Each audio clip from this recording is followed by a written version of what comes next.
नमस्कार, आप live cities देख रहे हैं। मैं हूं जशुका। बिहार में जाति आधारित गणना को लेकर पटना हाई कोर्ट के फैसले के बाद सुप्रीम कोर्ट में लगातार बड़ी बड़ी बहस चल रही है। एक बार फिर से सुप्रीम कोर्ट में बिहार में जातीय गणना को लेकर सुनवाई हुई और आपको यह भी बता दें कि सुनवाई का दौर लगातार चल रहा है और इसे लेकर अगली तारीख भी मुकर्रर की गई है। लेकिन इस वीडियो में हम इस बात पर चर्चा करेंगे कि सुप्रीम कोर्ट ने आखिर बिहार में जातीय गणना पर हो रही सुनवाई में क्या कुछ अपनी दलील दी है, याचिकाकर्ताओं की ओर से क्या पक्ष रखा गया है और सबसे अहम बात यह कि केंद्र सरकार की ओर से अपने रखे हुए पक्ष में किस बात को लेकर खतरा जताया गया है और किस बात का संभावित असर आने के लिए या असर पड़ने के लिए कहा गया है। इन तमाम बातों की चर्चा होगी। लेकिन सबसे पहले हम आपको उस तारीख पर ले जाना चाहते हैं जिस तारीख पर पटना हाईकोर्ट ने बिहार सरकार के पक्ष में बड़ा फैसला दिया और कहीं ना कहीं नीतीश कुमार और तेजस्वी यादव को बड़ी राहत दे दी। 1 अगस्त की वो तारीख थी जब बिहार में जातीय आधारित गणना पर हाईकोर्ट का फैसला आता है और इस फैसले में हाईकोर्ट साफ साफ कह देता है कि बिहार में जातीय आधारित गणना जो हो रही है वो गलत नहीं है। सरकार जो करा रही है वो सही करा रही है और चूंकि जातीय आधारित गणना पर रोक लगा दी गई थी उससे पहले हाईकोर्ट में सुनवाई के दौरान, तो उस रोक को हटाते हुए हाईकोर्ट ने कहा कि अब बिहार में आप जातीय आधारित गणना करवा सकते हैं। उससे पहले जो दलीलें दी जा रही थी हाईकोर्ट में वो ये थी कि एक तरफ ये कहा जा रहा था कि जो जाति आधारित गणना कराई जा रही है वो गणना न होकर के ये निजी गोपनीयता या निजी जानकारियां हासिल करने की एक प्रक्रिया चल रही है सरकार के द्वारा और इसके खिलाफ हाईकोर्ट में याचिका दायर की गई थी। इसके बाद जब सरकार की ओर से पक्ष रखा गया हाईकोर्ट में तो कहा गया कि देखिए, हम जाति आधारित सर्वे करा रहे हैं, कास्ट सेंसस करा रहे हैं, मतलब जाति आधारित सर्वेक्षण का काम हम करा रहे हैं और इससे सरकार की ये दलील थी कि बिहार में कौन कितने मुट्ठी में है, मतलब कौन कितना है, इसका जब पता चलेगा और उस हिसाब से योजनाओं को लागू किया जाएगा, उस हिसाब से उनकी तरक्की, उनके आमदनी को लेकर भी बातें होंगी और ये बात सामने आएगी कि बिहार में कौन कितना गरीब है, कौन कितना अमीर है, किसे किन योजनाओं का लाभ मिलना चाहिए, किसे किन योजनाओं का लाभ नहीं मिलना चाहिए या फिर कम मिलना चाहिए। तमाम बातें हो रही थी। उस पर हाईकोर्ट का फैसला आता है। 1 अगस्त को बड़ी बहस होती है और सरकार के पक्ष में जब फैसला आता है तो इस फैसले को चुनौती सुप्रीम कोर्ट में दी जाती है और याचिकाकर्ताओं की ओर से एक तारीख मुकर्रर करवाई जाती है सुप्रीम कोर्ट में। उसके बाद ही सुप्रीम कोर्ट तारीख दर तारीख देकर के इस पर सुनवाई कर रहा है।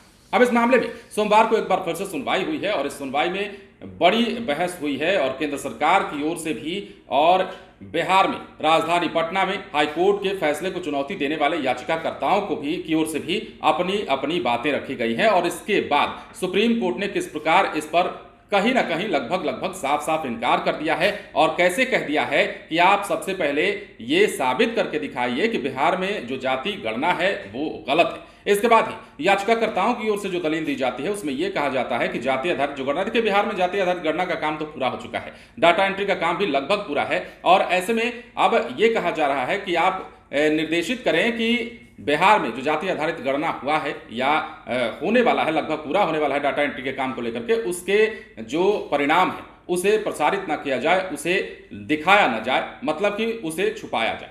अब ऐसे में सुप्रीम कोर्ट ने भी दलील दी और कहा कि ये तो पहले से ही राज्य सरकार कह रही है कि हम इस आंकड़े को प्रदर्शित नहीं करेंगे। अब ऐसे में थोड़ी सी जानकारी अगर और दे दें तो देखिए, केंद्र सरकार की ओर से पेश सॉलिसिटर जनरल तुषार मेहता की ओर से जो पक्ष रखा गया उसके मुताबिक जाति गणना के भावी परिणामों पर जवाब दाखिल करने के लिए उन्होंने 7 दिन का समय ले लिया है सुप्रीम कोर्ट से।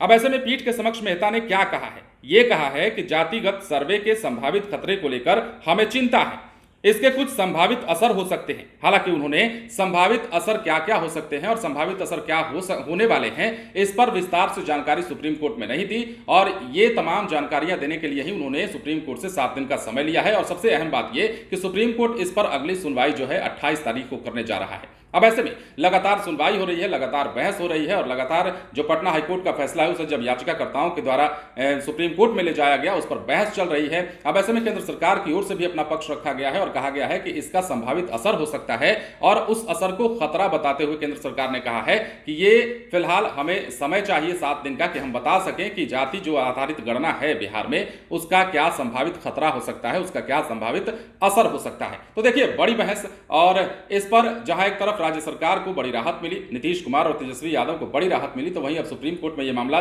चल रहा है। लेकिन इधर अब बात जाति आधारित गणना की कर लेते हैं। बिहार में जाति आधारित गणना का काम चल रहा था। आपने कुछ दिनों पहले देखा होगा कि आपके दरवाजे पर भी लोग गए होंगे और आपसे तमाम जानकारियां ली होंगी। अब ऐसे में ये काम लगभग पूरा हुआ, उसके बाद डाटा एंट्री का काम हुआ, उसमें बिहार के सरकारी शिक्षकों को भी लगाया गया। उस मामले पर भी विवाद कितना हुआ आपने देखा, किस प्रकार के पाठक का आदेश आता है कि आप सभी काम करेंगे, सभी काम नहीं करेंगे सिवाय जाति आधारित गणना के।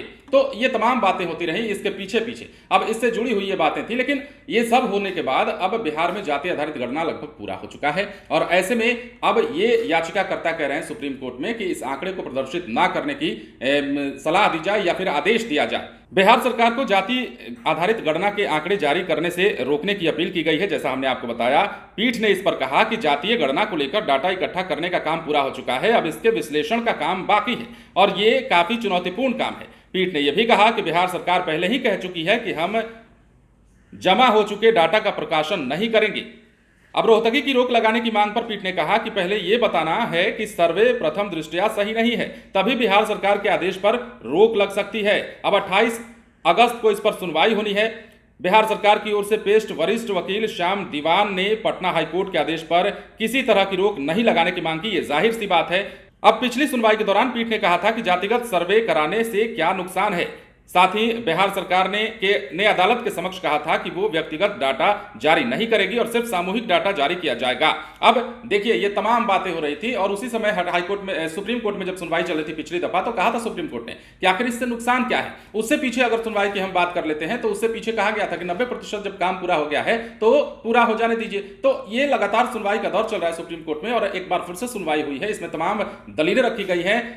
राज्य सरकार, बिहार सरकार की ओर से जो वकील हैं उन्होंने भी अपना पक्ष रखा, केंद्र सरकार की ओर से जो सॉलिसिटर गए हुए थे उन्होंने भी अपना पक्ष रखा। इसके साथ ही पटना हाईकोर्ट के फैसले के खिलाफ सुप्रीम कोर्ट में जाने वाले याचिकाकर्ताओं ने भी अपना पक्ष रखा है। तो ये तमाम बातें सुप्रीम कोर्ट में चल रही है और सुप्रीम कोर्ट में इसे लेकर एक बार फिर से अगली सुनवाई 28 अगस्त को होने वाली है। और देखना दिलचस्प ये होगा कि 28 अगस्त को जो केंद्र सरकार की ओर से पक्ष रखा जाता है, जिसमें कि सॉलिसिटर ने 7 दिन का समय मांगा है कि हम बताएंगे कि जाति आधारित गणना का असर क्या हो सकता है, संभावित खतरा क्या हो सकता है, उस पर भी 28 अगस्त को वो अपना जवाब दाखिल करेंगे, अपनी पूरी जो डाटा है वो सुप्रीम कोर्ट को देंगे। तो ऐसे में क्या होगा 28 तारीख को, यह भी एक बड़ा सवाल है। फिलहाल बने रहे लाइव सिटीज के साथ। यदि अब तक आपने हमारे चैनल को सब्सक्राइब नहीं किया है तो सब्सक्राइब कर लीजिए ताकि हम आपको खबरों से अपडेट रख सकें। धन्यवाद।